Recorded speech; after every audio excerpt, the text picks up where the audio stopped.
Convidámos o professor Luís Marins, antropólogo e responsável pela primeira empresa de antropologia empresarial. Boa noite, professor Luís Marins. Numa altura em que o mundo inteiro enfrenta uma grave situação de crise, que conselhos é que dá às pessoas e às empresas para ultrapassarem os seus problemas? Eu acho que agora é a hora de voltar-se para a economia real. A economia real é a economia do dia a dia, a economia das pessoas. Agora tem que se voltar para as pessoas. A gente viu que nesse período todo, né, com esse neoliberalismo, essa situação que ocorreu, as pessoas achavam que ganhar dinheiro, que ter sucesso, era na verdade trabalhar com papéis. Era trabalhar cada vez mais no mundo virtual e não no mundo concreto, no mundo real. Agora é hora de você cuidar da sua empresa, cuidar do atendimento ao cliente, cuidar das pequenas coisas. Né? Tem um ditado português, né, do século XVI, que eu tenho um livro muito antigo, que diz: andando na égua e perguntando por ela.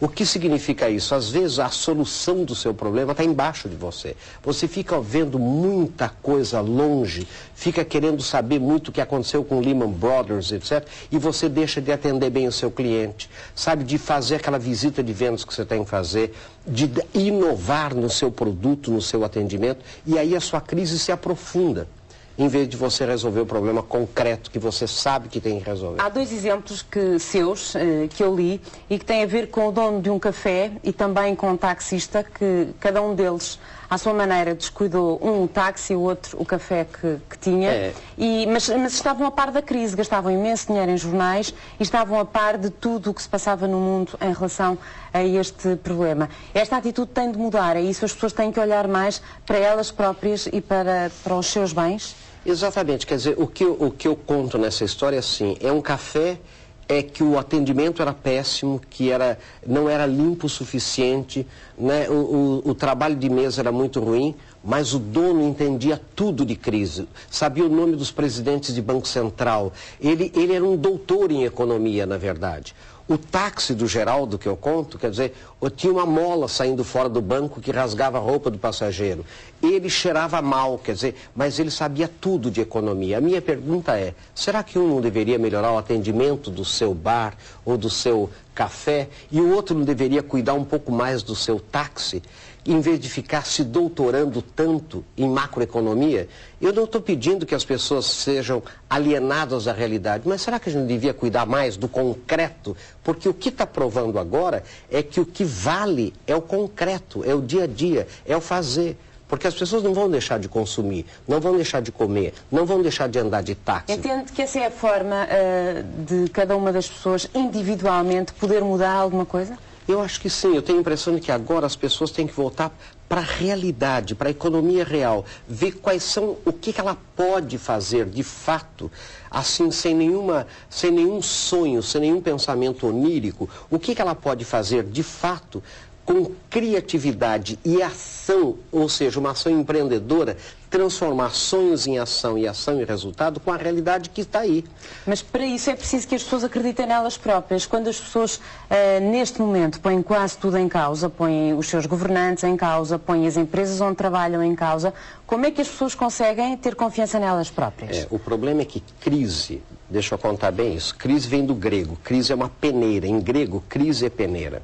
É a mesma origem da palavra cri do chuveiro, que separa o crivo, né, que separa o duto d'água em jatos menores. Quer dizer, hoje em dia a peneira ficou mais fina, quer dizer, passa menos, joga-se mais coisa fora.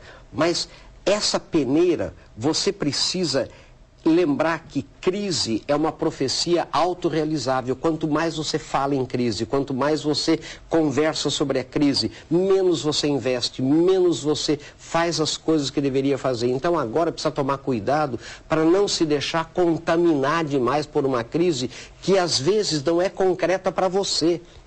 Então a gente tem que medir o que é a crise para mim, para a minha realidade. Porque se eu começar pensar na crise em termos internacionais para o meu negócio, eu vou maximizar a crise que de fato existe no meu negócio, porque eu vou deixar de fazer o que eu posso fazer para melhorar o meu dia a dia, o meu negócio, pequeno, grande. Ou seja, é aprender no fundo a rentabilizar os próprios bens. É claro, porque veja bem, agora é hora de você aplicar toda a inteligência, toda a vontade, toda a criatividade naquilo que você é realmente capaz de fazer.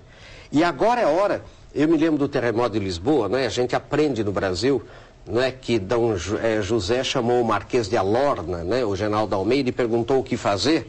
E ele falou, agora é enterrar os mortos, cuidar dos vivos e fechar os portos. Agora é isso. A crise está aí, a crise já ocorreu, enterre os mortos. Não começa a querer fazer sindicância, e se não tivesse ocorrido, já ocorreu. E ela está aí. Agora é cuidar do que sobrou, é cuidar dos vivos. E o que é fechar os portos? Evite novos problemas, pelo amor de Deus. Cuide da economia real. Por que fechar os portos? Para que não entrem novas epidemias? Para quê? Para que você cuide dos vivos, cuide do que existe, da realidade que existe. Acredita que as pessoas têm estado de espírito para conseguir aplicar tudo isso na prática e depois as mudanças na prática são efetivas? Estado de espírito é estado de espírito. Ora, eu é que defino o meu estado de espírito. Agora, se eu me deixar abater totalmente pela crise e se eu ficar me alimentando com essa crise, o meu estado de espírito vai cair. Eu é que sou responsável por aquilo que eu jogo dentro de mim. Eu sou responsável pelo que eu como. Costuma dizer que há pessoas sim e há pessoas não. Há pessoas do sim e há pessoas do não. Quer dizer, se toda vez que eu falo, vamos fazer, não vai dar certo, porque com essa crise, não vamos sentar porque não vamos conseguir, a coisa está muito difícil, então vá dormir, né? Então vá para casa, porque o que você vai fazer? O mundo é esse, o mundo não é outro. Né? A situação concreta é essa. E não é do não. Exatamente. Professor, veio a Portugal lançar este livro, Desmistificar a Motivação no Trabalho e na Vida. O que este livro dá 90 dicas para reflexão, crescimento e motivação. É possível motivar as pessoas? Veja bem, há uma confusão com a motivação. Motivação, tem gente que confunde com autoajuda, com emoção. Não, motivação são os motivos, as razões, de ordem lógica, racional, cartesiana. Tem gente que fala, assisti uma palestra, ou sei lá, de motivação, fiquei uma semana motivado, depois estava pior do que eu estava antes. Eu falei, você não ficou motivado, você ficou emocionado, passou a emoção.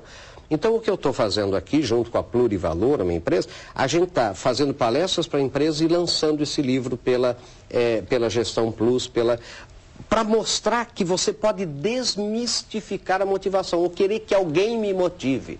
Com bancos a falir, com taxas de juro a subir, com a perda do poder de compra, acha que é possível as pessoas estarem motivadas ou motivarem-se elas próprias? Esse é o motivo para você lutar mais. Esse é o motivo para você fazer mais certo. Esse é o motivo para você melhorar o atendimento ao cliente. Esse é o motivo para você cumprir o que você promete para o seu cliente. Porque esse é o problema. Todas as pesquisas nossas mostram o que o cliente na verdade quer. Sabe o que ele quer? Atendimento excelente, cumprir o que prometer e que cuide do meu tempo, ser ágil e rápido. Eu pergunto, nós fazemos isso na empresa nossa? Se não fazemos, deveríamos fazer. Professor Luís Marins, muito obrigada por ter vindo ao Jornal 2. Boa noite.